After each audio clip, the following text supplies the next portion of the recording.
Yes, we're all fired up for another edition of the Gimme The Hot Sauce podcast. And since we have a very special guest standing by, we are not going to make him wait another second. The great Joakim Noah is joining us from his home in Florida.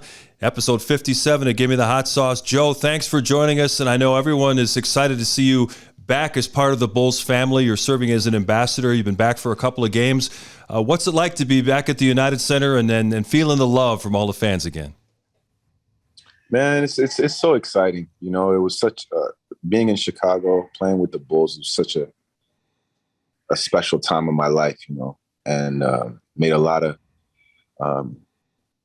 great memories and a lot of great friendships. And I'm just proud to be back in some type of way, you know, and, you know, as a community ambassador, I love doing work in the community. So it's a very organic transition for me. So I'm just really excited to be back. What was it like, Joe, you know, getting with your ex-teammates? I know what it feels like when you haven't seen guys in a long time and you just kind of pick up where you left off. How was it seeing all the guys come back to honor you? Man, I mean, it was really special, man. And the Bulls did such a good job of, I didn't really know. So everything was a surprise, really. You know, they just said, you know, we want to show you some love for everything you did over the 10 years playing in Chicago. And, you know, I mean, Thabo Cephalosha, Kirk Heinrich, like there were so many guys who pulled up, Kurt Thomas. It was just so fun to see everybody and, you know, have a few drinks and just talk shit. You know, it couldn't have been any better, you know, and to get love from your old teammates, I think that nothing's more important than that. When you realize when basketball is over, all you have at the end is your memories with these guys. You know, I think more than winning and more than anything, I think that's what it's all about, is your relationships and the relationships that you have throughout the journey. So it just felt good that the guys, like a lot of guys, came back and we got to have a moment and just like talk about the journey, and it was dope, man. It was really dope. How about your guy, Brad Miller? What's he up to now? We know he's a big hunting enthusiast in the Midwest, and he was, you know, you've been known as a character, but Brad was a character himself. He was an interesting guy. What was your relationship like with Brad, and how cool was it to see him again? Well, we call him Duck, the Duck. Right. So, it's always good to see him, man, because, you know, as different as we are, we're from really different shapes of life. You know, I grew up more, you know, my father's African, my mother's Swedish, but grew up as hippies, you know, more like a hippie vibe to our family. You know, he's a country, you know, bumpkin. Right. So for it, even though we come from really different backgrounds, you know, our brotherhood was unmatched, man. He was always there for me, always very, very supportive. You know, I was a rookie. You know, I didn't know no better, and I was wild and free, and he was wild and free too, but just always was very professional. But you know, definitely a free spirit. You know, so we meshed right away, and he's somebody who taught me a lot of game on and off the court, but especially on the court. I mean, I'll never forget there was one time where Brad just like pulled me aside with a big dip in his mouth after practice. and he's like, look, man, you're not going to be a great offensive player. That's, you know, but you know what you're going to do is you're going to learn these passing angles and understanding when to do a dribble handoff and understanding when to throw the backdoor pass. And it was a few things. I'm sure it was, you know, I'm sure he learned it from Vlade, to be honest. Yeah. And who was that coach over there, Sacramento, that great coach over there? Rick Adelman? Rick Adelman, yeah. So I'm sure it's like a mixture of those two guys. And so Brad had that knowledge, and he took the time. I was a rookie, and he took the time, and you know, it really helped me a lot in my game. You know, I had a confidence about me, you know, where it wasn't just about bringing energy and grabbing offensive rebounds, which was my bread and butter. but he showed me a few things to make me a better passer. Remember that time Shaq took a swing at him? Man, if he'd have connected, that'd have been scary. I mean, yeah, Brad was I'm sure he wasn't scared to start some shit now. No. He was always Yeah, he was tough. Half the time it was his fault, but at the end of the day, when you're in the trenches like that, there's no whose fault it is. You just got your teammates back, and that's just the way it is. Talk about how close those teams that you played on. I mean, with Derrick Rose, you had Boozer, Kirk Heinrich, Luol Deng, and talk about those teams and what it was like playing out. You guys were so close to getting to a finals, and just a couple of bad lucks here and there, man. It was just so close. I just think that the brotherhood is what I'm the most proud of. With those guys, Derrick's mom and my mom still talk on the phone to this day. I walked into my mom's room the other day. She was talking with Brenda. They have our brotherhood is real. And that's what I'm the most proud of, because there are teams that win championships that don't get that kind of camaraderie. Like I work with Luol on projects in Africa. Like I sat with Lou on the plane for 5 years. So our brotherhood is what it's all about. And I feel like I was really blessed to be a part of a team that kind of came up together. We all got drafted together by the Bulls. And, you realize that that's really rare. Guys are free agents, and that's a whole other ballgame. Like, we came in, we got our first checks together, our first contracts together. We wanted to win a championship. We had championship aspirations. And we never, there were times where, when Derrick got hurt, people started talking shit. And, look at our comments. Look how we were as a team. We were tight. There was never anybody talking bad about each other. Same thing with me is like, at the end of my Bulls run, when I was struggling, and I'm sure there were many times where they're like, yo, maybe we should get Joakim out of there. I know Pooh had my back.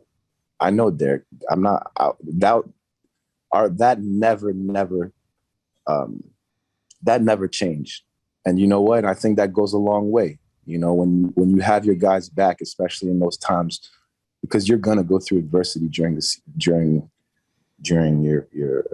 season. When you have your brothers back like that, that's what it's all about. And I'm really proud of that. I'm really proud that these guys are still my brothers to this day, and they will be forever. One thing, Joe, when you talk about having each other's back, because I know you guys were super tight because I travel with you guys. I'm around you guys all the time. So behind the scenes, I know what that camaraderie was like. Plus, I was on championship teams as well. Tell us what was going through your mind when Derrick got hurt, and it seemed like everybody turned on him except for you guys. How did that make you feel? I know it made me feel, I was really pissed off about it, to be honest with you, how quickly people forget. But how was it in the locker room with all you guys, since you guys were so close and you saw your brother going through, this adversity, especially being here, living in Chicago, being from Chicago, to see some of the city turn on him? Well, it was a very emotional time for a lot of people. What Derrick represented to the city was a lot, and he was very young, and just the hope that he brought because of his talent was unreal. Like, he walked into the gym and you wanted to, have your A game because you knew that this guy was gonna lead us to the championship. That was the energy around the city at that time when Derrick was playing his best basketball. It was a feeling like I never felt that before. And, I think the city felt the same way. It was a hometown kid, against all odds, coming from the bottom. And he represented for a lot of people who don't have that hope, So I always protected that because it was always about more than basketball for me.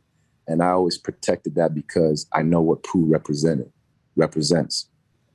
And, when he got hurt, a lot of people were emotional and had a lot of things to say, and nobody understand what it's like to be MVP of the league at 21, And so to me, more than all that stuff, Derricks my brother, and I just want him to be all right, And there's a lot of, I look back, man, and we can talk about things right now, and it's real, we're brothers, and we definitely had times where he didn't agree with some things I said, and we can talk about those things now. And it's something that I don't take our relationship for granted at all, because what he'd been through was really tough, and he wasn't the type of guy to like talk about it. But just to see him now, and to see him happy and enjoying playing basketball and enjoy Chicago, and be happy with the city and like not be bitter about what happened. And I think that that's something that I'm really proud of him for that. And, it's how I feel about the city feeling the way they did and having mixed feelings, it's part of it. It's part of the game. I'm sure that happened with you a lot too, Stacey. Yep. Hey, Joe, I think one of the reasons why you guys were especially tight is that you almost had to be united because you had a head coach who pushed you to the limits of your physical and mental exhaustion. What was your relationship like with Tom Thibodeau? I know you've told a lot of great stories about coming back to the gym just to get some shots up, and Tom was always in his office and wanted to put you through a full workout when you just wanted to get a couple of shots up. Was that a tough thing as an athlete to go through that, or looking back on it, do you look back at it fondly? I think that people also underestimate, we had championship aspirations, and winning a championship is probably one of the hardest things that you have to go through. Like you have to, physically exert yourself. You got to mentally exert yourself. You're pushing yourself to, limits that most people don't. And so I think that most people don't understand that part of it. But I've been dealing with that. I grew up around that. Like when my dad would train, I would see him train like that till he was exhausted. So I grew up around that kind of environment. You grew up, you want to be a basketball player, you want to be one of the top 400 players. You don't just get there by just chilling. You gotta work your ass off. And I kind of came from that cloth. So it worked with me with Tibbs. Like we butt heads a lot, but at the end of the day, to this day, like I see Tibbs, I'm really happy to see him because I have no regrets about anything. And, we have a really good relationship because, he cared. He cared. He pushed us, but he worked just as hard, if not harder. So, a lot of it was tough because there was injuries and all this stuff. And, people, you're in the game. When you're in the game, people are going to criticize and everybody's going to have things to say. But at the end of the day, we were in a position, having championship aspirations is rare. And we were that young team that had a shot. So he pushed us. When we look back at the classic matchups, Joe, between Cleveland before the Beatles and the Heatles, or whatever you want to call them, with LeBron James, the one thing I always liked about you is you never backed down from anybody. Matter of fact, I always said that you could have played with us because of your mentality, because you weren't trying to be friends with people. You were trying to beat them. And that's the mentality that you have to have. You see so many guys now, everybody's buddies, they get on the banana boats and they, they have a good time. And so sometimes they lose their competitive edge, but you never seem to lose your competitive edge. You always wanted to win and do whatever it takes to win. So tell the listeners a little bit about your mentality. I think that, as a competitor, it was harder for me when I was friendly with somebody. So that was definitely not the energy that I wanted to, put out there, is that I was friends with the opponent. That's for sure. And I think as a competitor, it's true. Like the guys that I got into it with were our biggest threats. And I mean, I'm sure that happened just organic. I'm sure they felt the same way about us, but that's just the way it was. At the end of it's because I was definitely a guy while I was playing that if I went to a restaurant or something and I saw somebody from another team, if somebody was sitting at the table, it was not possible for me. I was not like, I couldn't do that. And I realize now that I'm done playing, I don't want to live my life like that anymore. I want to be about uniting and uniting people and bringing people together. And when I see, I went out last night, I saw all the Denver guys. Like it's all love. It's like, it's cool to see guys now and like be able to talk about them and tell them, it's cool what you're doing. I'm looking at it from a different perspective, but for some reason, it's like, when you're wearing those colors and they mean that much to you, it's like, fuck the other side. You know what I mean? Yeah. Yeah. Oh, we're the same way. We had the same way, the same kind of, if we saw a Detroit Piston at a resort, it was on site. Or a New York Knicks player was on site. I mean, that's how deep the hatred was. But the cool thing that you just brought up was once you're done, you don't live that way anymore. You're not in that, you still are competitive, but not to the point where, that's overtaking you. You look at them differently now. They're just a man, another guy doing different things. You're not going to bang up against them. So you look at them totally different than you did when you were playing. Yeah. It's crazy. It's crazy how that changes. And it's like back then it was, I was not trying to be buddy with anybody, but now it's okay. Like it's okay to, have a glass of wine and talk about life. We as hoopers, you actually have, it's interesting to hear people's stories and how they came up and see what see what, maybe you can do different for your kids, or if they want to hoop one, just like, it's nice to be able to listen and listen to other people, even if they come from the other side, Hey, Joe, the world first got to know you during your college days at Florida, and the joy that you played with was so much fun to watch. You guys won back-to-back titles, you and Al Horford and Corey Brewer, just a great group there. And you played for Billy Donovan. Billy Donovan now in Chicago is coach of the Bulls. Kind of weird how life works that way. When you reflect back on your Florida days, what stands out in your memories? Back-to-back NCAA championships, you guys were kings of the world. It's definitely full circle, but I really love Coach Donovan from the beginning. When he recruited me, when I talked to him the first time, I knew that this was going to be my guy. And he's another guy who, gym rat, always wanted to be in the gym. And, he as a head coach, when your head coach is doing your individual instruction, mm-hmm. And I only had 2 coaches do that for me, or 3. I had Bill McNally, who was my high school coach, Billy Donovan, and Tibbs.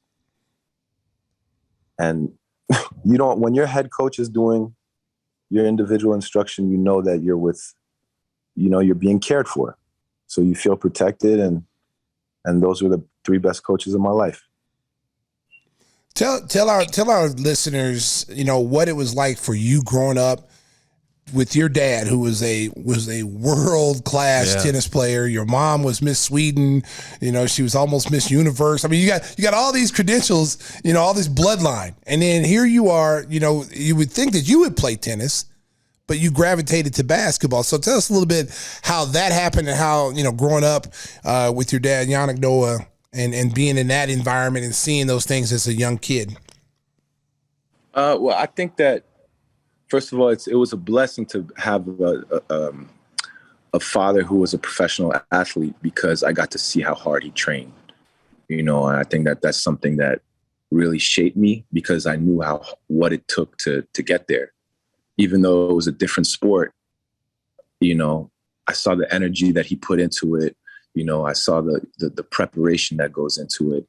And so that helped shape me for sure. And we were always, when, you know, my parents were divorced at a young age, but I would go running with him.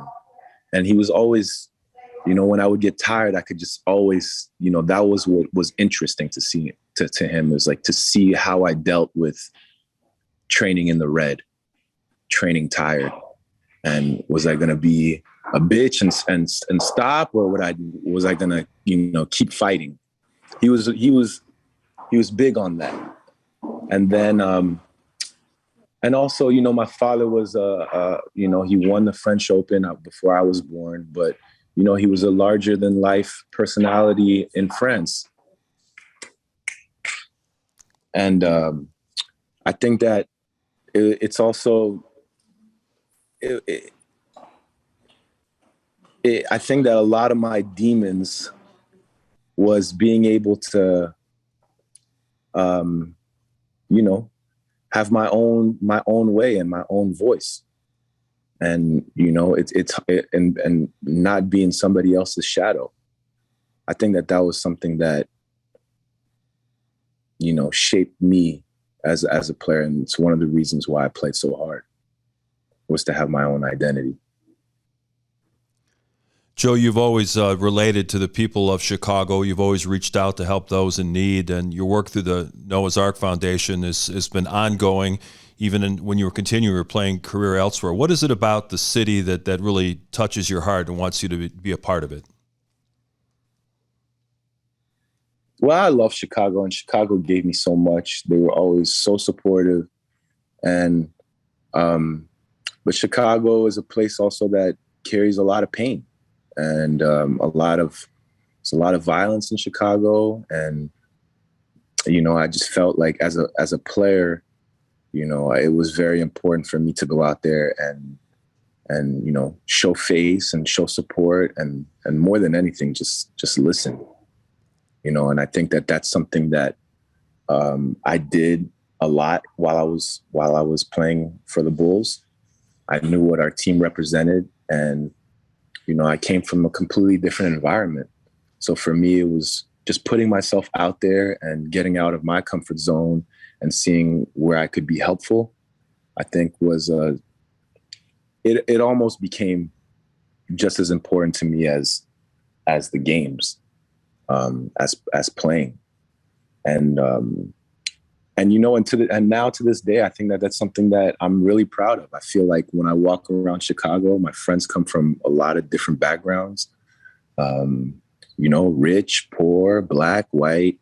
You know, I can navigate a lot of different worlds in Chicago. And I think that that's something I'm really, really proud of that, because I know that's something that's rare.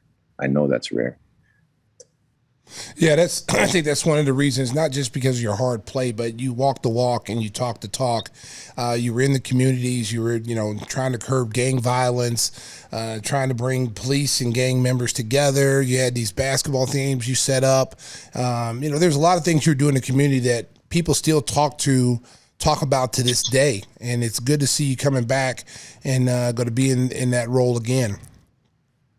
I appreciate that, Stace. You know, well, Stace, you were there, so, you know, I appreciate you, you know, talking about it. And, you know, I think that's what it's all about. At the end of the day, you're given such an unbelievable platform when you play for the Chicago Bulls. And it's important to make it, you know, when you're playing in the games, it's it's hard to do anything else. You're exhausted all the time. You know, you're giving everything to the game. But when you have a little bit of time, especially in the off season, it's like nice to, you know, I was always big on like, even after big wins on Saturday nights, even like just going out, hit the town, just touch on the people, like feel the vibe of the city. And it just resonated with me right away. And I always tried to, when I played in the game, I always tried to, you know, represent that, what I felt like, you know, this is what this city is all about. So represent that when you're out there. That's awesome. That's awesome that you know what, that message is so important, especially to these younger kids that are coming up in the, you know, in the organization, that they need to know that. It's glad that you're going to be around, because they'll be able, because you're still young enough that, you know, they recognize when you play, they know all your, you know, they know who you are. And for you to be able to give them some guidance to help them, because some of these guys might want to get in the community but don't really know how to do it. But to have you here and, you know, giving them some guidance will be very, very good for the organization. Yeah, I appreciate that, Stace. That's definitely the plan, but also being very respectful to the, you know, what they have going on, because I also know how hard it is, you know, to play 82. And the Bulls are kicking ass right now, and I'm super proud of the guys. You know, Torian Green was a college teammate of mine who's one of the coaches now. So I kind of get the scoop on what's going on, the inside scoop of what's going on in there. And yeah, you know, I always, whatever I can do to help, you know, to be of assistance and help, I'll do it, whether it's community or just advice on the court, whatever you get, whatever the Bulls need. You know, it's just, I also know I'm not a player anymore. So it can't be imposing, you know, it just has to be, okay, Joakim came, he helped in some kind of way. And that's what I want to be a part of. Curious, Joe, who you like to watch in today's game? Obviously, there's a lot of great individual players out there. I was wondering, get your perspective on the whole evolution of Giannis Antetokounmpo. Here's a kid who grew up poor in Greece and came over to the States at 18 years old, and to see him develop, I mean, he's become such a great personality. Some of his press conferences during the finals where he talked about life were just so interesting. And he had a press conference recently where he was talking about how he discovered dunking Oreo cookies in milk. So, I mean, he's really evolved into this larger than life personality. And here's a guy who came to this country really not knowing much about anything about the American way. Yeah, it's interesting, like how like people care about him dunking Oreo. You know. I was just like, damn, this is really what made TV today. Like, that's yo, are we really talking about cookies and Oreos right now? Like, that's what's happening right now. But no, I mean, Giannis is, you know, I think it was his first playoff series was against us. Yeah. And so we won that series. And I remember Giannis like Dunleavy was like, you know, he was very clean cut. Yeah. You know, but he was tough as hell. He was borderline always doing like little dirty shit. Like, you know, but I love that. You know, that's part of it. Some guys are just like that. And he got in Giannis's head so bad. Like he was just, you know, just hitting him in the, you know, just a little elbow here and there. And like he was outplaying Giannis, but Giannis was he was 18 years old. He was a baby. And I just remember he completely lost his composure, and he had a play where he just leveled Dunleavy. Dunleavy hit the three and he just got thrown out the game. Yeah. And then like, I just remember watching that finals game and seeing him just knocking down the free throws and his composure, and how I'm like, wow, how 5 years it just like how his whole, you know, how that changed so fast. Just, it just shows just his growth as a player. And it's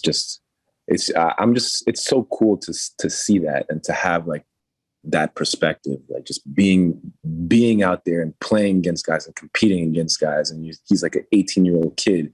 And now all of a sudden he's like the MVP of the finals, you know? Yeah. And also like even Bobby Portis, like that's my rook. And now I get to see him on the big stage kicking ass. Like, I'm proud of that. I feel like I had something to do with that, because when he was a young boy, I was the one, like, he was my young boy. Right. Yep. So when you look at today's big man, because they always say when you look at guys who revolutionized the position based on their skill set. So you got Scottie Pippen, for instance, is considered the point forward that started this LeBron James, Carmelo, these point forward type of guys. I kind of liken you to being the center that started the ball handling and the passing off the bounce and getting the ball off the glass, because you didn't really see centers at that point. Centers are always back to the basket guys, but Thibodeau allowed you to do so much with the basketball. They ran the offense through you. You could get the ball off the glass, go coast to coast, get a fast break. Guards hit a guard in the corner for three. And I always said I thought you kind of revolutionized that part of the game, because now you see Jokic doing it. You see a lot of these big guys doing things that you were doing before they came in the league. I appreciate that, Stace. I think that the game, I played the game, it was definitely different. And I think that everybody kind of, I think it's more on the coaching too. It's just like understanding what guys' strengths and weaknesses are, and, putting guys in the best position to be successful. And, some guys, some coaches, put players in boxes and like, you're going to do this and this, and that's all we want from you. And, my favorite, my best coaches that I had in my life, always allowed me to be me and express myself. And I appreciate that from my coaches. And I always tell them that, and then, it's like I saw yesterday, I was out last night and I saw Jokic in the club, and, I love watching him play. I think he's an unbelievable player. And so I told him that yesterday, and, we had a couple drinks together and we talked, and it was just like it was super cool. So, guys who, it was cool to feel the respect from the top players who kind of, I know he remembers, and he respected what I brought to the table. So I thought that, to me, it's more like those little subtle things than, I just explaining to people like, I did this, I did that. Yeah. Well, Joe, I know your fans are wondering what your life is like now. Obviously, you're back at times as a Bulls ambassador, but what's a day in the life of Joakim Noah like? Just waking up, making ham and cheese sandwiches for the kids. And, that's why the Bulls, that night coming back with my family was big, because for me personally, I've been making a lot of ham and cheese sandwiches, and I've been taking these kids to school. And I think that they forget sometimes that, I was nice back in the day. Yeah. You got to show your kids sometime, man. So like, sometimes you got to remind them like, don't get it twisted now, I can do more than make ham and cheese sandwiches now. Yeah, I can make Mr. Mom. Exactly. But everything's good. It's a lot of, I live here in Miami. I'm around my kids a lot more. We were talking about this before, Stace, but just having the kids around is just, and not having to worry about winning and losing ball games, and just like giving them your full attention. It's really the blessing, just being retired so young. And I can really focus on the things that matter to me, like, doing things in the community. I have a lot of projects going on in Africa. Me and Lual invested in our part, and owners of NBA Africa, and all the things that come with that, and growing the game over there in Africa, and building bridges, building bridges from what I have going on in the inner city in Chicago and trying to, build connections in Africa and trying to, build that connection. I think that that's something I'm really interested in and trying to figure that out. And, I'm blessed. I have a beautiful fiance who works her ass off too. So it's, I have a good balance right now and just want to keep it going. That's awesome, man. I'm you know what? I saw you come in and, everybody they didn't know what to expect out of you when you came from Florida. They all knew that you won the championships, but when you came to the draft and you had the tuxedo on, I don't think anybody knew what to expect. But the one thing I always liked about you, Joe, and I still to this day is you keep it 100. You're going to work hard. You're gonna play hard. You're gonna be loyal to your teammates, and it still hasn't changed today. And that's great because that's one thing people sometimes change as they get older.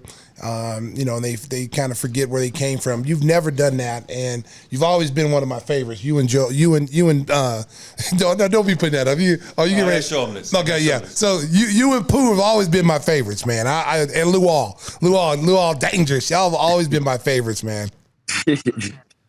I appreciate that, Stacey. You always showed us so much love. You always spoke so highly of us, and you're the voice. And to see your transition too, and to see you, before games like with Nero in your little locker room there, and just see how comfortable you are as somebody who's the voice of the team it's cool as well. So congrats to you too, man. I appreciate that, bro.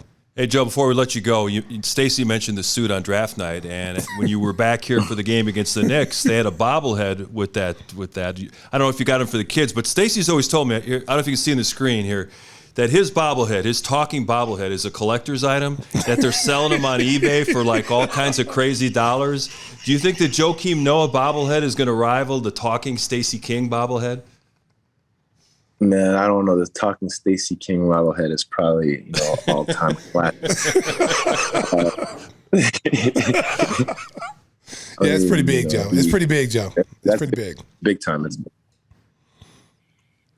I'll tell you what, Joe, we had such a wonderful time catching up with you. We wish you good health and happiness down in Miami, and we'll look forward to every visit when you come back and cheer on Billy Donovan and the Bulls. Stacey's got him with 50 wins and making some noise in the playoffs. Yes, what do you think? Yes. I think they're going to win 50 games. Listen, people are starting to realize how good a coach Billy Donovan is.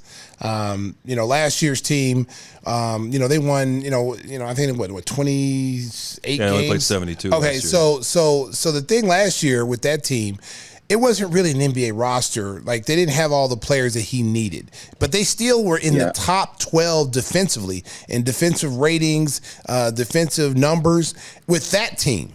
And now you look at his team now, they're like in a top 5. And he's finally got a team that he can do some things with. The way he coaches, the versatility of the lineups, man. I just love Billy D. I talk to him on the plane all the time, man. He's one of the coolest dudes that I've ever been around. Yeah.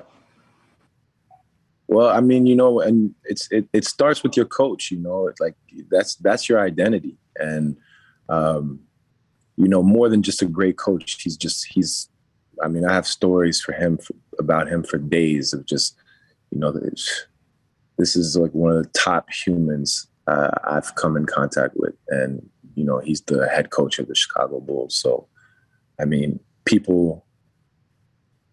the Bulls are in good hands, man. Yeah. The guy who's driving the ship is he's the best. He's one of the best humans I know. Like, forget coaching. So, I'm super proud of that. And man, Bulls are looking like it's playoffs and it's battles. What more can you ask for? Right. You got playoff battles. The building's gonna be rocking. Like, that's what it's all about. And then we go from there, you against, it's what it's all about. Yep. Those playoff battles is what there's nothing better than that. Waking up and you got the playoff games and it's going to be a war.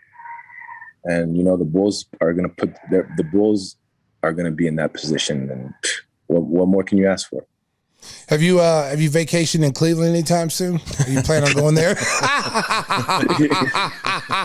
Hell no. I can't go over there. It's dangerous for me over there, man. Are you kidding me? It's like 10 years ago, people are still talking about that. Like, I can't go. I'm a target. That had to be one of the greatest quotes ever. Ever. When I was in, where was I? In Tulum, like 3 months ago, and some guy was like, hey, man, you Steven Adams? Like, no, man. I'm not Steven Adams. And he's like, he was just coming at him like, yo, just like, what's your deal? And he's like, man, I'm from Cleveland, bro. I don't like that shit you said. Guy was coming at me the whole night, and I was just like, bro, it was 10 years ago. Just let it go. And you're on vacation. It's like, come on, man, chill. This guy was still pissed, man. This guy from Cleveland was pissed off. That honestly is one of the greatest quotes by a player. That seriously was. When he said that, man, I was like, ooh, there's gonna be some backlash on this one. And 10 years later, it is. We're still talking about it. Well, you ain't lying. Hey, I don't feel you, brother. That's not one of my favorite places to visit either. I don't know if I'd had the nerve to say it, though, Joe, but you did. Oh, you said what we all wanted to say. Thank you, brother. Appreciate you, Steve. The great Joakim Noah, one of the all-time Bulls fan favorites. Joe, happy holidays to you and your family, and thanks so much for being a part of Gimme the Hot Sauce. Yeah, I appreciate you guys, man. Nothing but love. We're going to send you some hot sauce, too. Yeah, we're sending some hot sauce your way. Peace. All right, boy. All right. Take it easy. Be well, Joe. Hey, Bulls Nation. If you like hot sauce and barbecue sauce, then you're listening to the right show. Gimme the Hot Sauce has the best small batch organic sauces to spice up your kitchen. Chicago-style red sauce with garlic twist, our St. Pat's Verde's green sauce with extra avocado and cilantro, and our King's Q, a bold, spicy, sweet sauce, just like me. Use code HOTSAUCE21 to get 21% off your first order. That's HOTSAUCE21 for 21% off. Order yours today for the holidays. And remember, she'll like it too. It's a perfect gift for Christmas. If you're looking for that distinctive thing for the sports fan in your life, they open that, they're going to be smiling from ear to ear. They got the King's special barbecue sauce or the St. Pat's Verde or the original hot sauce. So make sure to get your order in today so that the shipping gets there in time for Christmas. I want to thank Joakim Noah, man. He was so great. And I know he's going to appreciate getting some hot sauce that we mail off to him. Yeah, I mean, you know what? He's always been one of my favorites. Yeah. And just not for just what he does on the court, but what he does off the court. He's a stand-up guy, loyal, and just really, when you're around him, there's this buzz about him. When you're around him, you get this energy around him, a jolt of energy. So it's great having him on the show today. I had a kick out of him laughing when you brought up the quote of Cleveland. What's so cool about Cleveland? You like it here? I never heard anybody say they didn't want to go to vacation in Cleveland. But that was one of the greatest quotes, one of the greatest sound bites I've ever heard a player say. It still gets played. I mean, during the playoffs, people play that like, can you believe that somebody said this? And people from Cleveland took it personally. Right. So, I mean, Joe, he just said it. I mean, even 10 years later, he's in a resort in Mexico, and the guy wanted to attack him for saying it. So, it was funny. Yeah, let's talk about the current Bulls a little bit. Obviously, they had a little bit of a bump in the road. They lost 3 out of 4, but they came back with an overwhelming offensive performance against Charlotte. Season high, 133 points. They shot 60% from the field, 35 assists. That was fun to watch. Well, Mark, I mean, they're going to have some ups and downs. They had a lot of guys out of the lineup. Vooch just got himself back in the lineup. Kobe White, and both those guys are trying to find their rhythm. And so it's been a little bit tough for those guys, and we definitely need Vooch to play well.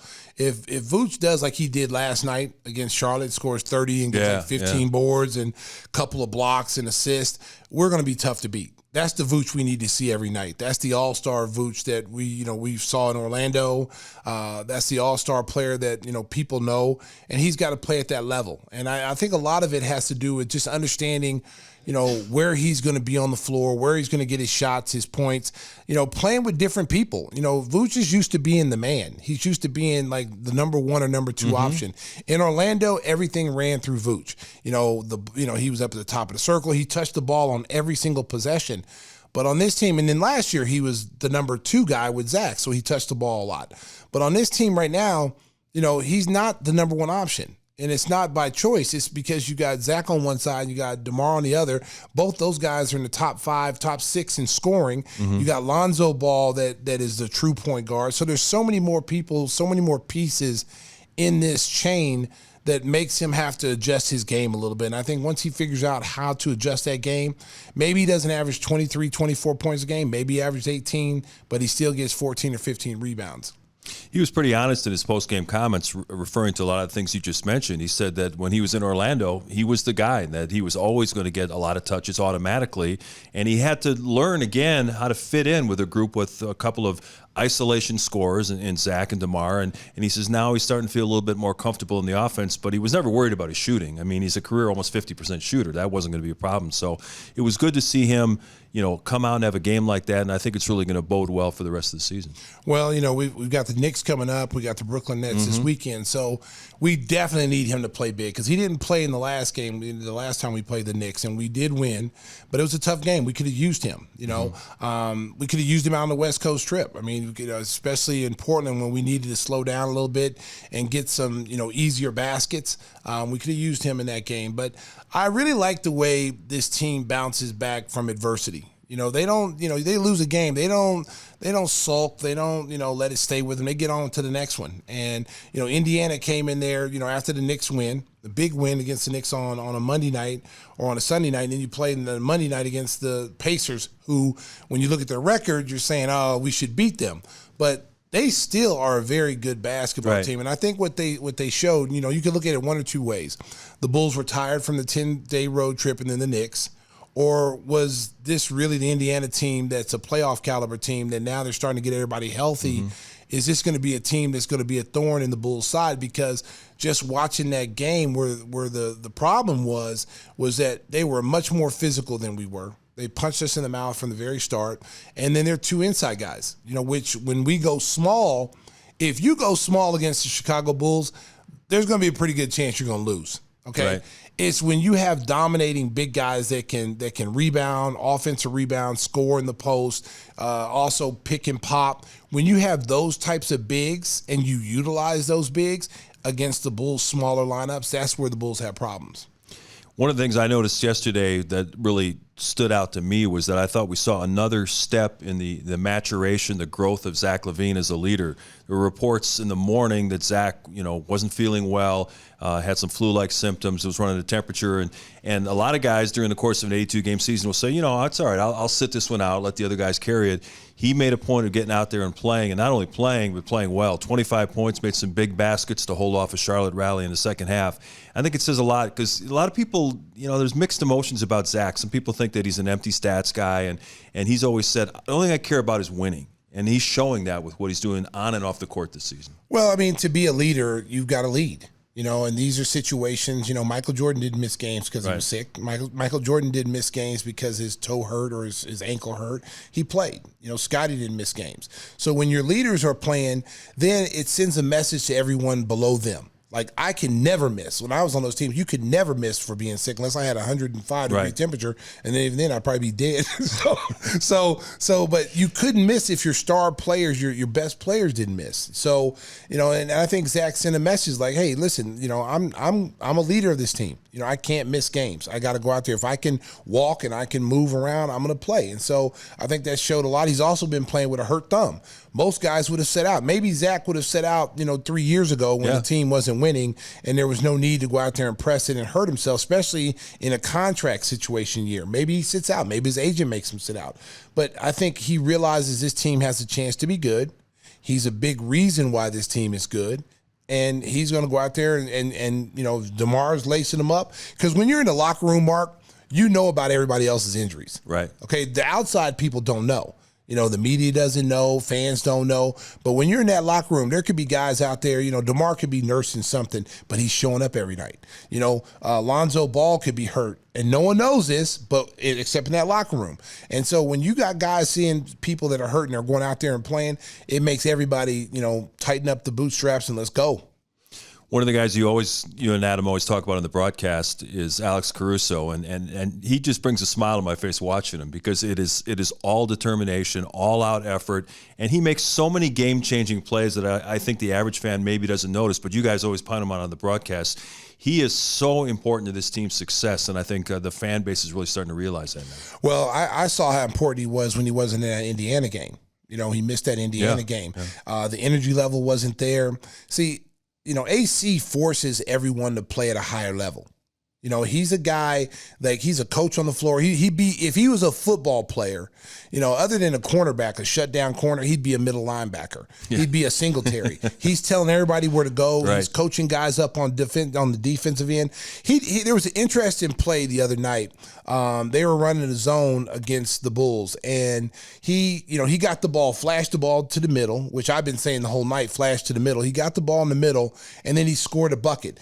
And Derrick Jones was wide open. He could have thrown him the lob, but he didn't see him in time. And then there was a timeout. He went over to the timeout, and he grabbed Derrick Jones, and he said, hey, look, I saw you at the last second. If you do it again, if you make that same cut, I'll get you that pass. Yeah. And we had it on the broadcast. You could see him actually telling him where to go, and he was pointing up like, I'm going to throw the lob to you. On the very next play, they were in the zone again, and he got to the middle, and he threw that lob. And that just shows you, one, his basketball IQ, and then two, understanding situations of the game at that moment. That no moment is too big for him. That, what are the chances of that play happening on a back-to-back situation? Against good defensive team. What are the chances? Very slim to none. But it was the exact same play, the exact same scenario, and he made it happen. Yeah, I saw LaVar Ball was in the stands yesterday watching his two sons play. They both played well, had good numbers. Lonzo, of course, got the victory. What did you make of that whole Ball brothers battle on Monday night? You know what? It was fun to watch. To have two brothers, play against each other. They're going to play against each other a lot now that they're in the Eastern Conference. Mm-hmm. Before it was just once. I think they played once against each other. So, now they're going to see each other a bunch. Listen, you love or hate LaVar Ball. You can love or hate him, but the man knew what he was talking about. Sure did. Okay. Yeah. It might have come off over the top. It might have came off crazy, something that no one ever saw before. I remember hearing people saying he's a beauty pageant dad, that kind of father. You can't tell another man how to raise his kids. No, you can't tell another grown man how to raise his kids. You may not like the way his what he did. You may not like the mechanics of what he did, but I tell you what, he taught those kids how to play basketball the right way. Mm-hmm. And they're not selfish. They're very unselfish. How many kids that have that kind of pressure that everyone knew who they were coming up from the younger ranks? LaMelo Ball was playing on the varsity at like 6th grade. 7th grade. So he'd been playing with his brothers all along, even as a little bitty kid. So you knew just for him playing with older kids that he was going to be advanced when he got to his own age group. You saw that. Yeah. You saw that. But to watch, Lonzo Ball with so much pressure, their team won the state championship. I don't think they lost a game, and they all been on the same team since they were little. And, the dad had kind of drawn the attention away from the kids. All the attention. And that might have been his method to madness. Let me take the pressure. Let me take all the noise. Y'all just play. Let me deal with all this. And it seemed like it's worked out. And so I said this last night. I said, the middle son, LiAngelo, somebody better scoop him up. Somebody better scoop him up, because if you watch this kid play, somebody on Twitter said, well, he's only averaging 9 points a game or something in the G League. Well, you can't base things off the G League, because I know for a fact that there are some coaches out there that, keep guys down for a reason. Okay. And not allowing a kid to do what he needs to do, because the G League's all about developmental. You look at a guy like Seth Curry. He bounced around the G League for a couple of years. He was out in Golden State's G League. He's been on like 4 or 5 different teams, not being able to stick. A little longer in Dallas with the Mavericks, and that's how he got parlayed that into the Philadelphia deal.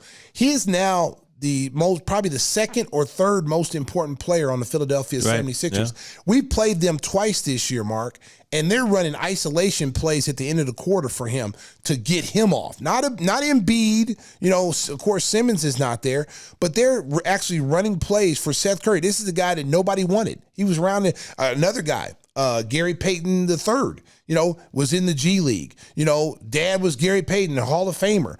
No one wants to give him a chance. Well, he's not like his dad. Of course he's not like his dad. Who is like his dad? He's a Hall of Famer. He's a Hall of Famer. There's not a lot of people like that. But the kid is athletic. Look what he's doing at Golden State. Golden State gives him a chance. They give him a non-guaranteed deal. You come in there, you say, all right, let's see what you can do. He ends up with all these injuries. He ends up getting the playing time and is developed into a nice rotational player, a specialty player defensively, picking up guys full court, being physical. And he's a much better athlete than his dad. I mean, you see some of his highlights on a highlight almost every single night with a lob dunk or a spectacular block. And sometimes these coaches in the NBA or these NBA personnel guys, they look at what a guy can't do instead of looking at what can this guy do, because not everybody can be a DeMar DeRozan or a Zach LaVine, but you got to find guys, stopgap guys. So this guy's a specialist. LiAngelo, he makes threes.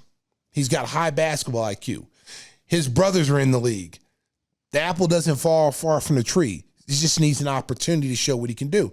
And I said this many years ago to the powers that be. I said when Giannis wasn't Giannis yet, and he was like, he was getting better, the first couple of years. I said, go grab the brothers. Yeah. Go grab the brothers, bring them on. The Lakers tried that. Whoever would have done it, grab the brothers. Yeah. Put them on your G League team. Put them on your NBA team. Let them tell their older. Let them tell Giannis, man, it's great here. They got a great Greek community. La la la. I would have hired the mother. I would have hired the mother to come in there, and she could have been our chef. She could have made all the Greek food she wanted. She'd been the head chef to get Giannis, because it's like recruiting. It's like when you go back in the olden days, they to get a top recruit. They go, it's illegal, statute of limitations. But they would hire your parent, hire your mom or dad at a job just to get you to come to the university that they wanted you to come to. So at the pros, you're not governed like that. You could actually do those kind of things and not have to worry about it. Well, LaVar was on a show the other day, said he wants to have all three of his brothers play in Chicago. He's always said that. He's always said that. He's always said he wants all three of them playing together. So if you're hearing this, I'm not saying AK or anybody else, but anyone who has the opportunity, because look, we're halfway there right now. We've got one. Charlotte's got the other. Okay, and then there's one just kind of floating around right now. That's like a chess piece. Whoever's going to grab him first, then you're ahead. Then you get two, and then there's one left. Right. Okay, so you got two of the brothers, and you got one that's still on a rookie contract, if it went that way. See, Charlotte had a chance to sign LiAngelo at first, and then they signed him to come to training camp, and then they cut him right before training camp. I think he's playing for their G League. But the story is he got cut before training camp. Didn't even come to training camp, got cut. The younger Melo was so upset about it that he made a comment about it. And then all of a sudden, we re-signed LiAngelo to the G League team. Because they knew, like, wait a minute, we upset our star player. This could hurt us. So you got to be careful with that. So now he's in the G League team, but he's not playing a lot. And I don't know if he's officially their property, but if he wasn't, man, if I was a team out there, I'd be like, hey, come on over to my G League team, and we're going to develop this kid. Because if you watch him, even the father said he's the best shooter of the three, and Lonzo's shooting almost 45% from the three-point line. So you telling me he's better than Lonzo? And LaMelo shot last night. I mean, he's got Steph Curry range. He comes off the screen, I'm talking 10 feet behind the line, and lets it go. And it's an ugly shot, but it goes in. So if he's the better shooter of the three, what is that telling you? If these guys shooting the way they're shooting, hey, we got a spot for him? Well, Stacey, you know what goes on in the G League, and you coached in the CBA, and I'm broadcasting G League games, and Lance Stevenson is playing for the Grand Rapids Gold. He came into Now Arena the other week, and he almost lost his mind because, you're playing with teammates. All they're worried about is their stats. And he's coming from the NBA, coming from a winning program in Indiana. He's bounced around, of course, lately. But he was almost ready to fight his teammates. It's like, is somebody going to run a play? Is somebody going to do something the way we do it in the NBA? And it's everybody's just out for themselves. So I'm sure that LiAngelo Ball is having a tough time. That's the problem when you have a high basketball IQ and you are playing on a team where guys are trying to the problem about the minor leagues is that everybody thinks the NBA needs scorers. Everybody wants to score. If you're coming from I used to tell my kids that when I was coaching the CBA, I said, listen, if you think for a second that an NBA team is going to bring you up to score, you're sadly mistaken. Right. The first thing they're going to bring you up, the first thing they're going to do is they're bringing you up for practice purposes to see what you can do in an NBA environment. That's the first test. If you get through that right there, that's a 10-day contract right there. So you get through those 10 days of practicing and doing drills, and then all of a sudden now they say, well, let's investigate a little bit more with this kid. He's got a little skill set, boom, boom, boom. They give you another 10 days. And now you might get in garbage time. Yeah, you know, right. I had a player on my team named Mike James. Okay. Yeah. And for America, if you don't know who Mike James is, look him up. He came from the Rockford Lightning. He was one of the last cuts in Miami's training camp. That was the year they drafted Eddie House, and they had Tim Hardaway was still there, and it was an older Tim Hardaway. So Mike got invited there as a free agent. He played in France in the Division I, so he's making a lot of money in France, and he decided he wanted to give the NBA tries from Duquesne. He didn't get drafted, so he went overseas. So he comes back, and I'm coaching in Rockford. And the Miami Heat, you know, Randy Funn and the front office called me, and they said, hey, look, you know, we want you to, you know, we know you're going to coach him up good, da-da-da. Can you keep him in the States? And I'm like, yeah, I mean, I'll try. I mean, it's up to him and his agent. He's like, we really want him because we feel like he'll be, you know, we're going to call him up on the first call-ups, which was like, you know, December. He was going to get called up. They said he's going to be the first call-up. We really like him. We just don't have the spot for him on the roster right now because we got all these guaranteed contracts. So I called the kid up and his agent. I said, hey, Mike, you know, listen, Stacey. Hey, Stacey, oh, man, I followed you to Oklahoma, blah, blah. I said, well, good. This might be a quick recruiting trip then. I might be able to get him without having to, you know, give him this full spill. So he says to me, he says, you know, I said, hey, you know, we got a point guard spot. You're going to start for me from day one. You know, I'm going to get you called up. You're going to be one of the first call-ups. Miami wants you to stay here. So he's like, I don't know, Coach, man. I'm making almost $1 million overseas. And, you know, I mean, how much can you offer me in the CBA? I said, you know, some Doritos and a Fanta orange drink and $300 a week. That's all I can offer you, rookie salary. You know what I'm saying? And I would kick in something else for him just to, you know, to help him out. He's like, my wife's going to have a baby, and I got to think about my future. And I said, Mike, listen to me. I said, Miami said you're going to be their first call-up in December. If you just hold on, you're going to be up on, you know, Miami's team. Yeah. So he went back and thought about it, and then he called me. I said, Coach, I believe in you. You know, I'm going to trust you, and I think you know what's best for me, so I'm going to stay. So he ended up staying. Let me tell you how good this kid was. He had now the CBA is around just as long as it, maybe longer than the NBA, okay? So in the CBA history, there has never been a quadruple double ever in the history. There's always been triple doubles, but no quadruple doubles. This dude had 2 within a week period. And there was some good, it wasn't like there was no, like, you know, the CBA had great competition. A lot of the NBA players, you had John Starks came from the CBA, Anthony Mason came from the CBA. You had a lot of great players come from the CBA. Yeah. And to put up, you know, quadruple doubles within a week period of time. Yeah. And the crazy thing about it was, I brought my team up to practice at the Berto Center. You know, Jerry said, you know, I want to see your team, da-da. And I said, we were running the triangle. Bill Carter was running the triangle. So I said, oh, cool. So I brought him up, and we practiced at the Berto Center. And I had been telling Jerry, because BJ was the assistant general manager at the time. And I had told BJ, I said, I got this kid, Mike James. I said, I think Khalid El-Amin was the point guard. That was a bad team. Yeah. You had A.J. Guyton from Indiana was their starting point guards. I mean, it was just a bad team. And Mike would kill those guys. I said, Mike would eat these guys up. He knows the triangle. He knows both guard spots, and he can even play some small forward if you want. So I bring him up, and the great Jerry Krause, who knows talent, tells me, he's too small. He's a combo guard. He's too small. I said, Jerry, what's the difference? I said, the triangle doesn't have a point guard. Yeah. A traditional point guard. It's a combos guards anyway. I said, Ron Harper was a combo guard. I said, you know, Steve Kerr was a combo guard. John Paxson was a combo guard. They weren't your like traditional point guards. Yeah. And I said, this kid can run circles around the guys you got. And he's like, I don't know, it's too small, too small. So BJ, you know, had came down and watched him play. And I said, I told Jerry, I said, Jerry, when this kid gets called up, don't be telling me, why didn't you tell me about him? Because I'm telling you about him before anybody. Only team that knows about him is Miami. No other team knew about him. Yeah. And I said, when he plays his first game, Everybody in the NBA is going to know about him.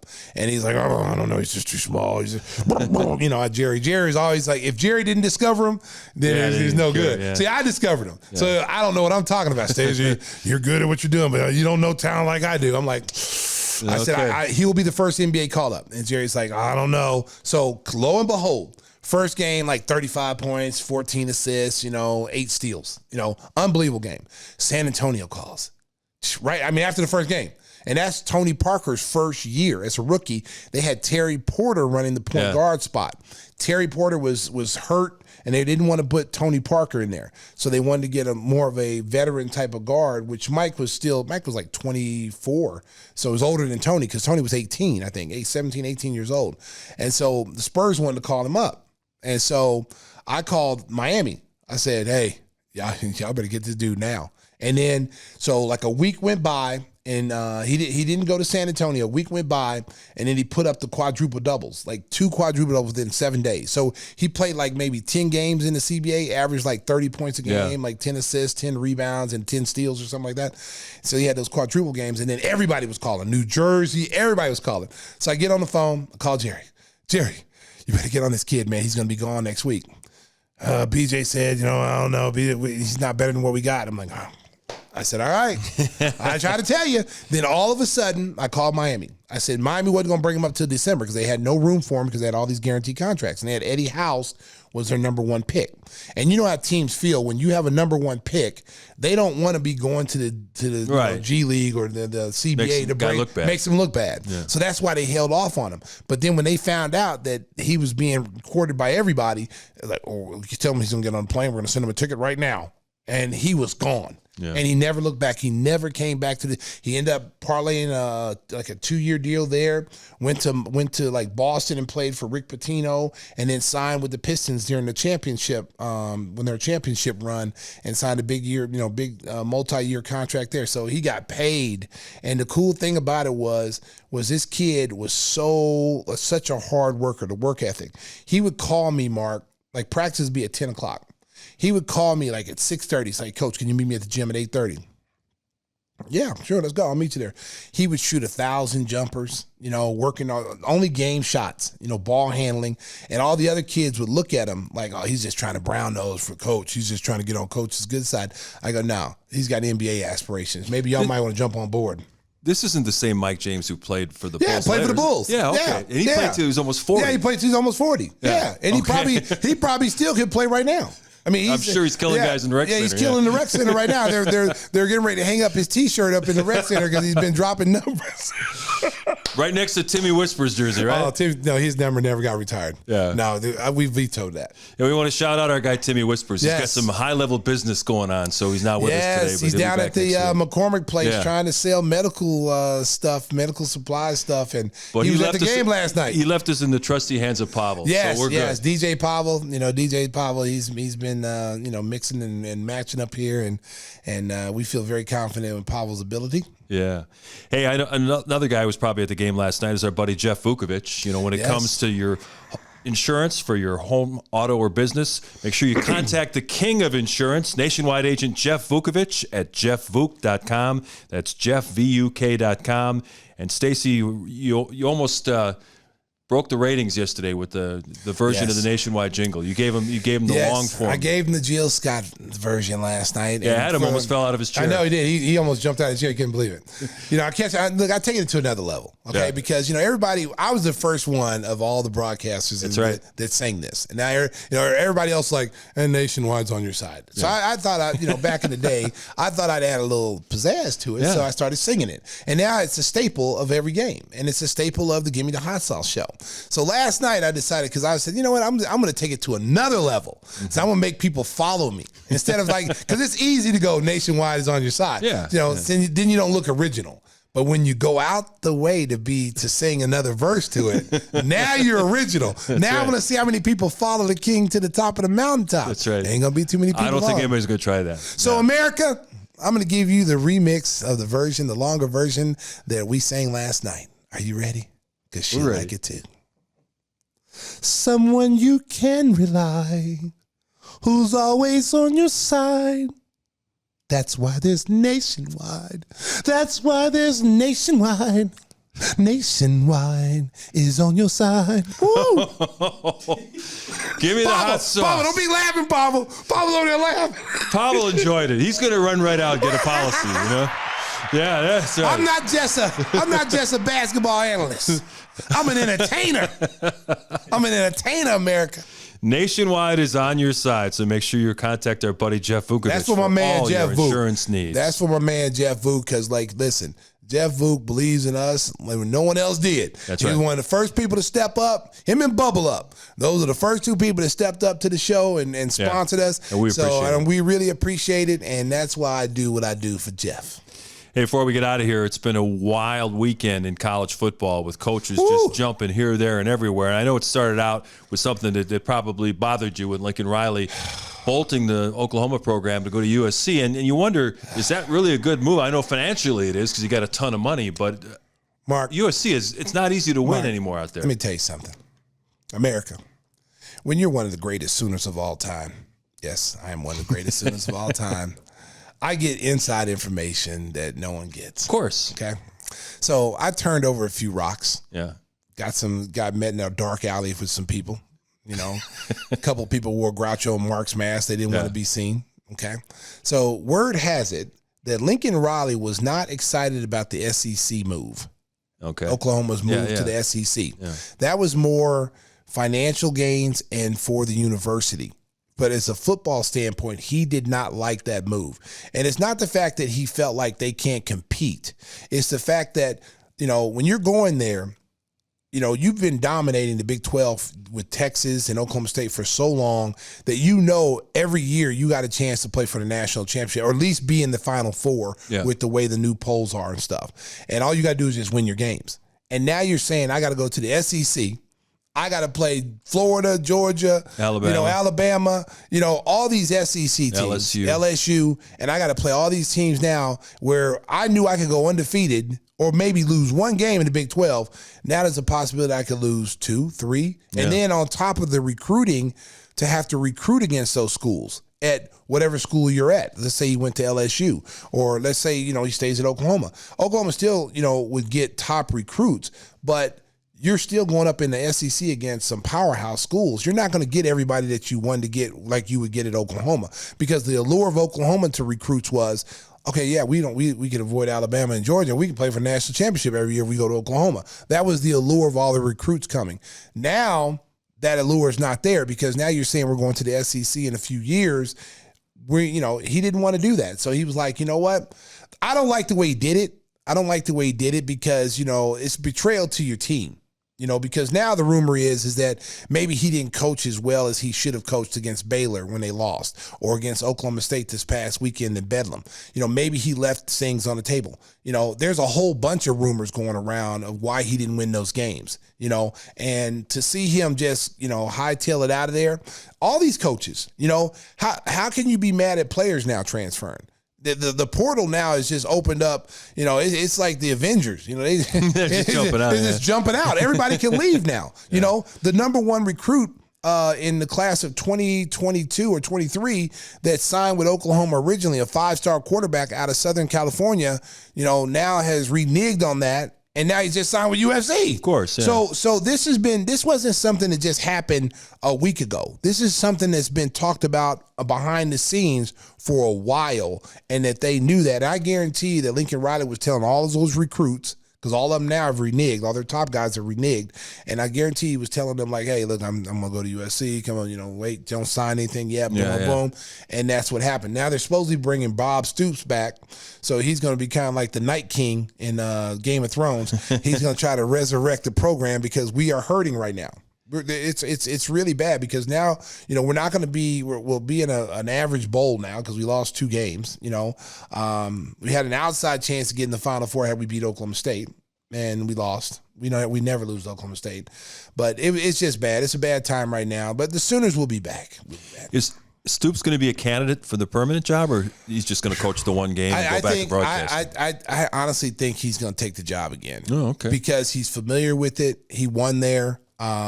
He still makes home in Oklahoma, and he did that. He got out of football, college football, and went to that pro league or whatever that ended up folding or whatever. It was terrible, and I guarantee you that something happened at Oklahoma to make him leave the first time. I can't believe he just burnt out, because if you're burnt out, why would you go coach pro? You just go home and play golf or whatever and do whatever, spend time with your family. If you're burnt out, it means you don't want to do anything that has to be related to football. You don't even want to commentate it. You just want to stay at home. So it tells me that he still wants to coach. He was waiting for the right opportunity, and he doesn't want to go to SEC. He don't want to go to SEC. But with Oklahoma, he would go to SEC. Because he does want to play Saban. He does want to play. He's Big Game Bob ain't afraid of them guys. Big Game Bob, Big Game Bob has beat Alabama before. Right. They shellacked Alabama probably about 8 years ago. So Big Game Bob is not afraid of Alabama. He'll go down there and he's gonna, like I said, the Night King. He'll be resurrecting all the zombies up off the ground. Yeah, that Fox studio set is a training ground for guys who want to get back into coaching. Urban Meyer spent a couple of years there, and then he went to the NFL. Urban Meyer doesn't mean to go back. Yeah, he might. Well, the talk was that he might have taken that SC job. Well, he might need to go to Notre Dame, because that's the job he wanted, and he passed on it and went to Florida. I could see him. He's saying all the right things now about Jacksonville. Like, no, I'm not going. I'm staying here. That same thing Lincoln Riley said. Yeah. Lincoln Riley, the day before he left his SC, he said, now he didn't lie. He said, I will not be going to LSU. I am not taking that job. But then the next day he took the SC job. Why weren't you honest right then and say, but I'm looking at that USC job. Yeah, that looks pretty nice. That looks nice there. So I guess they offered him, because LSU offered him $12 million a year to come coach. So I have to imagine SC rolled back the Brinks truck. Beep, beep, beep. So he didn't take the LSU job, but Brian Kelly did. Brian Kelly was at Notre Dame for 11 years, had a lot of success. They made the playoff a couple of years, but I think Brian Kelly realized we're not in a conference. It's tough to get in that 4-team college football playoff. They're not going to get it in this year unless a lot of weird things happen in the conference championship games. And I think he just decided, you know what? I can get more money down at LSU, and I get a chance to make the playoff every year if I have a good team. And he already broke the all-time win record at Notre Dame, so his name's going to be etched there for the rest of his life. So he already accomplished what he wanted to accomplish. He was successful. He won it. He didn't win the national championship, but he played in the Final Four.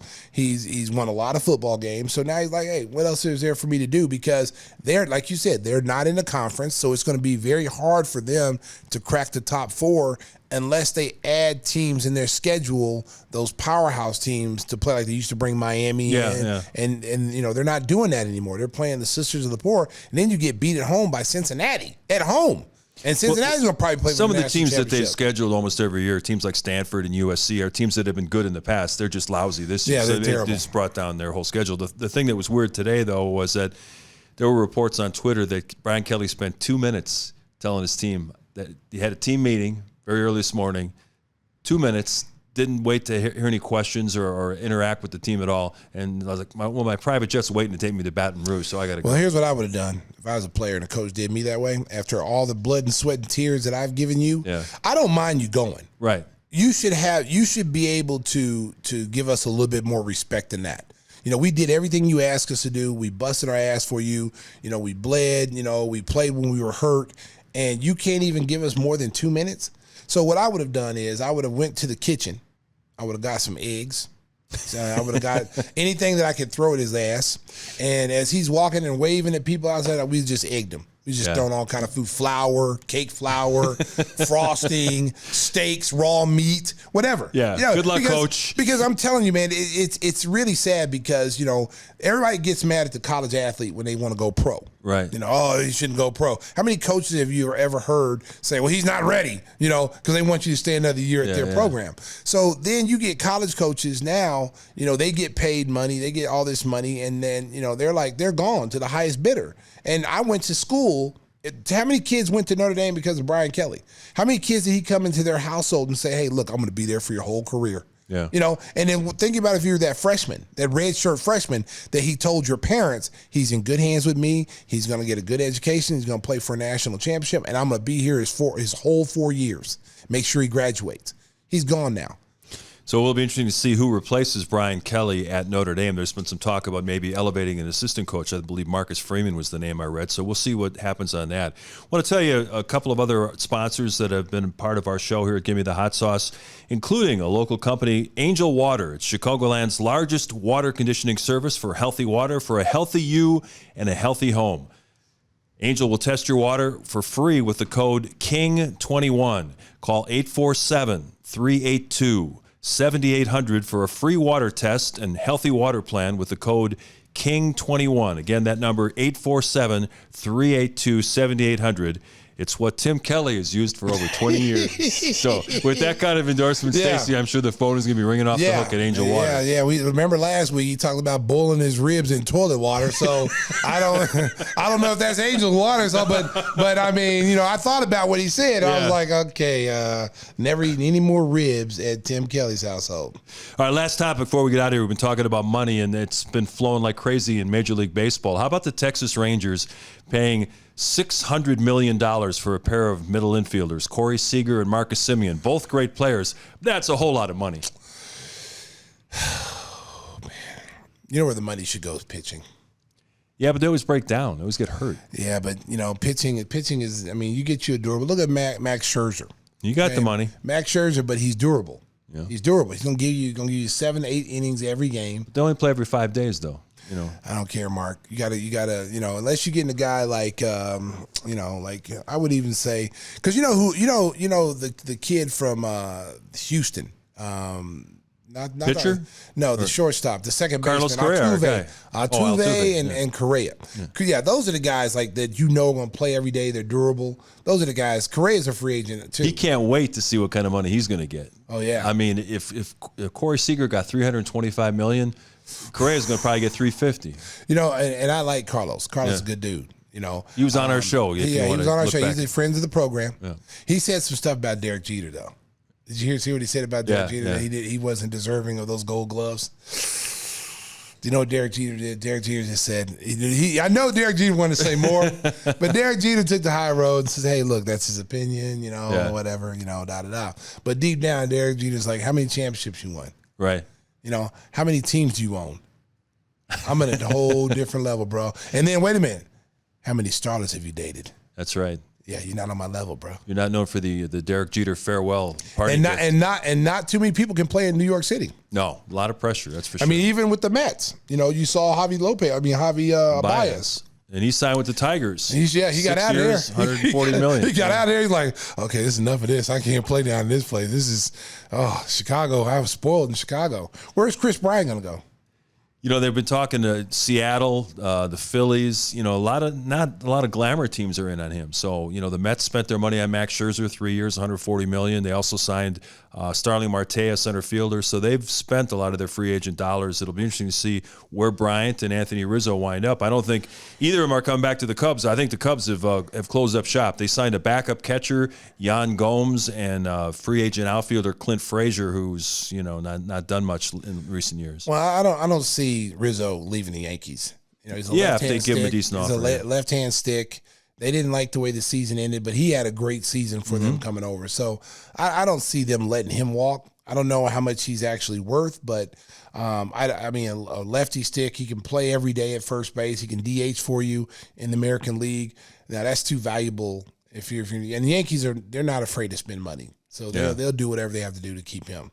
So we were recording this show on a Tuesday evening, and we're expecting a lockout as the Major League Owners and Players Association are far apart on trying to get a new CBA done. But the hope is they can get their business done in time for spring training to start on time. We'll keep our fingers crossed for that. And Stacey, before we get out of here, I know you use Windy City Limo all the time. You want to give them a shout out? Yes, special shout out to my guys at Windy City. I mean, they take care of me. I mean, taking me to the airport, taking me to games, any social events. So, Windy City Limousine provides championship service. Making a reservation is so easy, it's a slam dunk. Let Windy City break the full court pressure of traffic and get you to your destination in style and on time. Contact Windy City at 866-94-WINDY. That's 866-94-WINDY. And she'll like it too. With all the holiday parties coming up, you want to make sure you travel safely. That's our advice to everybody. Yeah, you got to, man. Take a limo. The snow's going to be coming pretty soon. It's getting cold out there, and they are lifesavers, man. I mean, we got in the other morning, like 2 a.m, You know, and then my driver's out there. He's waiting for me. I get off the plane. It's Nice. cold. Yeah. He grabs my bags and he puts them in there. And then, you know, we have these interesting conversations. Yeah. Like the drivers who pick me up, man, I really love, like, we always have this interaction. We always talk. It's not, I don't just sit back in the car and not say anything. Like, we have these interesting conversations about the Bulls, about sports and everything. So it's really cool. They're really down to earth. And like I said, to get off a plane at 2:30 in the morning, you just got back from the West Coast trip. You're tired, exhausted. And then they're right there, right on time. Right on, they know the tail number. And, you know, we were delayed too. We were delayed like 30 minutes and they, you know, didn't charge, or they were right there on time. And big time, man, big time. Windy City, that's all I use. So give him a call for all your holiday needs. You know, if you're watching on YouTube, earlier we showed you the Stacey King bobblehead, which is a collector's item. Collector's item. You're also making a big splash on social media with these. What's the app you're using? I mean, that is some of the funniest stuff I've seen. Oh my God. Man, it's called Pinata Farms. That's hilarious. Listen, America. I saw somebody, I'm on social media all the time. So I saw somebody do that before. And I'm like, oh my God, how do they do that? The mouths actually move, the heads. And so I've been looking for it. And then finally I found it and I can't put it down. So America, if you follow me on Instagram or on Twitter, you will see all these little funny videos. I put people's heads up there, you know, and it's just different scenarios. You gotta check it out. It is funny. Like I just sit there the whole time just making videos all the time. Yeah. You know, like Chuck Swirsky last night did his victory dance. Is that the first time he did it this year? Yes, first time he did it, and we've been winning. I don't know why. So he's doing his victory dance like that, and no, it was terrible. You should show him the app. So I put the app together. I put his head on a body and said, "This is how you should dance." And it was like, you know, it was like a Michael Jackson type dance, but his head was on the body, and it looked so much better. Yeah, so you got to check that out. Check it out. It's Stacey's funny. Always entertaining the American public. Yes, America. I try to keep you on your toes, and you know we have a good time out there. And last night it was not only the battle of the Bulls and the Hornets, it was the battle of the broadcasters. Oh yeah, I heard you give a shout out to Eric Collins. Yeah, it was battle because, you know, we're considered the best of the local market. So the Bulls and the Hornets, you know, and if you talk to either group's fan base, they're better than that fan base, you know. So we don't get into it. It's just a lot of fun. And last night, you know, it was one of those games where, you know, we kind of took them out of everything. There was no dunks last night. I don't think Miles Bridges disappeared. Miles Bridges didn't get any dunks last night. There was no lobs thrown. So I kind of threw a little zinger at the end. I said, there was no humdiddly-dees tonight, baby. The Bulls took it. There's a lot of hot sauce, but there was no humdiddly-dees tonight. And then, so, you know, Adam was all giggling. You know, Adam's little giggles. But it was a fun. I worked with Eric Collins my first college games. I was doing DePaul games, and me and him worked together, man. He's really, really good. And it's really good to see him doing well in Charlotte. You know, it's all fun and games. Like, you know, there's no hating on either side. You know, it's all fun and games. Our fan base, the key I always tell people with us is that I only care about our fan base. I don't really care about anybody else's fan base. But the one thing that me and Adam normally get, and we hear a lot of, is that we're not homers, that we give the other team credit, and fans love to hear that. Right. You know, and I think that just shows you what kind of team you are, because a lot of times you get caught up in just hyping your own team up, you know. And, you know, one thing I've always said is I'm never going to be a homer. You know, when Jerry Reinsdorf gave me this job, you know, that's the one thing I told him. I'm not going to be, you know, a homer, you know. And he said, no, I don't expect you to. The sports fans in Chicago are way too smart for that. Call it the way you see it. And so, of course, I see it differently sometimes than everybody else does, you know, because not only do I see it as a player's perspective, I see it as a coach's perspective. I also see it as a front office perspective too. So I'm getting three different visions, you know, which makes me a little bit more intense when it comes to certain things. And then I add my only brand of humor in there, you know. I always tell people when like journalism guys, when, you know, I want to do what you do, and, what do I got to do? And I said, first of all, you know, be yourself. You know, create your own style, create your own lane. Because when I first started this, it was kind of very similar to when I came here as the Bulls. You know, I was really like, you know, a really exciting player. Like, I pump my fist up, get the crowd into it. And when I came here, Jerry Krause told me I couldn't do that anymore. He's like, no, you can't do that anymore. You got to be a professional. I'm like, so I felt like that took a little bit of myself, my personality out of me, you know, and it kind of squelched it a little bit. And then when I started doing broadcasting, I heard the same thing. And after the basketball situation, I said, I will never let anybody take what I do away from me again. myself, who I am as a person. If you don't like me, then don't hire me. So that was always after that basketball with Jerry Krause, after dealing with that, that's what I always said. But this last time when someone told me in broadcast, like, you can't do that, you got to be straight-laced, I'm like, nah. No. Because if you think about it, if you're watching a game at home with your friends, some of the things that I say, you're saying to your friends. You know, you're saying, except for the cursing, you're probably cursing. I'm not. But the funny things that I say, you're thinking them. You know, sure, that's why I'm relatable to people. You know, because I'm saying things. I'm their mouthpiece. I'm saying things that they want to say, but I'm saying it on air. So, and then I have my little pizzazz to it with humor and stuff too. So I've had so many people say I should be a comedian. You could. One of these days, you could do stand-up if you want. One of these days, I'm gonna sneak into a venue when it has like amateur night, because I've been told I should do it, but I'm gonna sneak in there and just get on stage. Yeah. No one knew I was gonna come, but I just pop up on stage and start doing stand-up and see what happens. Well, we look forward to that. Yes. That we'd like to see. There's no question about America, it. Be ready. It could be in a town near you. It could be in Butte, Montana. I don't see you going to Butte, Montana, but that's just an example. Give me some guns. Hit the guns. There you go. Oh, I've been shot. Hey, Bulls fans are having a lot of fun watching the team put on some exciting offensive displays. They hit the road to play the Knicks and the Nets this week, and a lot of other tough games coming up. We want to thank Joakim Noah. It was so great catching up with Joe. He was really candid, talking about his life and what's going on now and his experiences playing with the Bulls, who probably would have won a championship if it wasn't for that Derrick Rose knee injury and some other problems that they had along the way. So we want to thank Joe. Timmy Whispers, hope you're doing well in Chicago. And special thanks to our audio engineer, Pavel, who did a great job. You got the closing music for us? Let's hit it. Let's do it. Yeah. Oh, yeah. Thank you so much. Episode 57 of Gimme The Hot Sauce. And if you're listening, watch it on YouTube. It's a lot more fun that way.